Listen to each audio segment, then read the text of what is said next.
स्वागत है आपका फिर से। आज मैं आपको एक बहुत ही कमाल की झील की कहानी सुनाने वाला हूँ। ये झील हजारों साल पुरानी है। बर्फ की गोद में दबा एक खौफनाक राज है ये। मैं बात कर रहा हूँ उत्तराखंड में स्थित रूपकुंड झील की।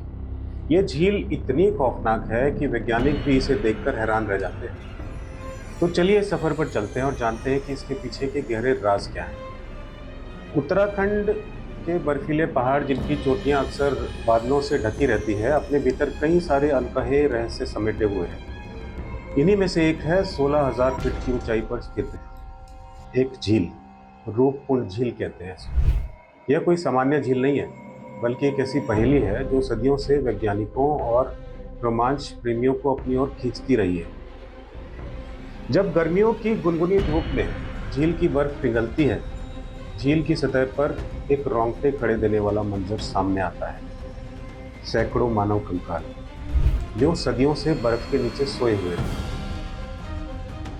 ये कंकाल 9वीं शताब्दी के बताए जाते हैं, पर क्यों और कैसे इतने सारे लोग एक साथ मौत के मुंह में समा गए, ये आज भी एक अनसुलझा सा रहस्य है।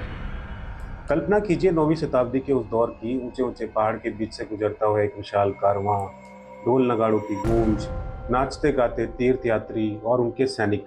ऐसा एक दृश्य था।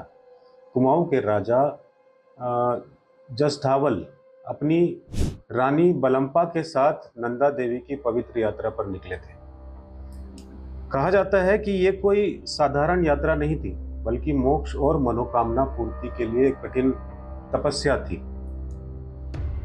राजा देवी को प्रसन्न करने के लिए हीरे और सोने की दुर्लभ मूर्तियां जो थी वो भेंट करना चाहते थे। जैसे जैसे वे रूपकुंड की ओर बढ़ते गए, पुजारियों के चेहरे पर चिंता की लकीरें बढ़ती गई, गहरी होती गई।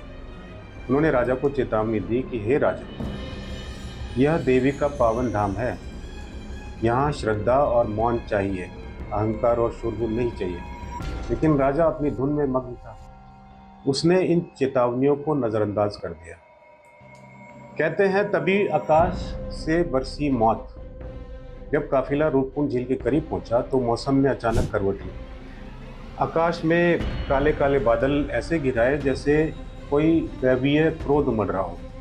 पहाड़ों से एक अजीब सी गूंज सुनाई दी, जैसे कोई अदृश्य शक्ति चीख रही हो। और फिर जो हुआ, उसकी किसी ने कल्पना भी नहीं की थी।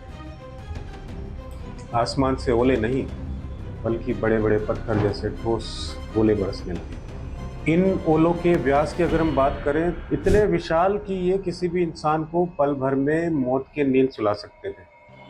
कोई नहीं बच पाया उसमें से। राजा, रानी, उनके सैनिक, पुजारी, सेवक, सभी कुछ पलों में इन प्राणघाती ओलों के नीचे दब गए। वे बर्फ की मोटी चादर में हमेशा के लिए समा गए, बिना किसी चीख पुकार के, मानो प्रकृति ने स्वयं उनके अहंकार का दंड दिया हो। वह काफिला कभी लौटकर नहीं आया। पीढ़ियों तक यह कहानी लोक कथाओं में जीवित रही। राजा जसधावल को देवी का श्राप मिला था, ऐसी जो बात थी वो दूर दूर तक फैल गई और रूपकुंड को शापित झील का नाम मिल गया। 1930 के दशक में जब ब्रिटिश वन रक्षकों ने इन कंकालों को पहली बार देखा तो दुनिया भर में हलचल मच गई। वैज्ञानिकों ने इन कंकालों पर जांच की। डीएनए परीक्षण ने एक और चौंकाने वाला तथ्य सामने रखा। मरने वालों में दो अलग अलग समूह थे, एक शाही वर्ग और दूसरा स्थानीय मार्गदर्शक या फिर सेवक का जो वर्ग होता था।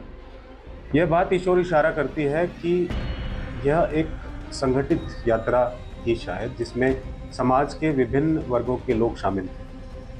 आज भी हर साल बर्फ पिघलने पर रूपकुंड झील अपने पुराने रहस्य उजागर कर देती है।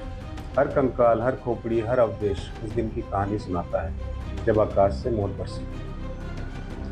यह कहानी है श्रद्धा और अहंकार की, शक्ति और प्रकृति के अप्रत्याशित प्रकोप की।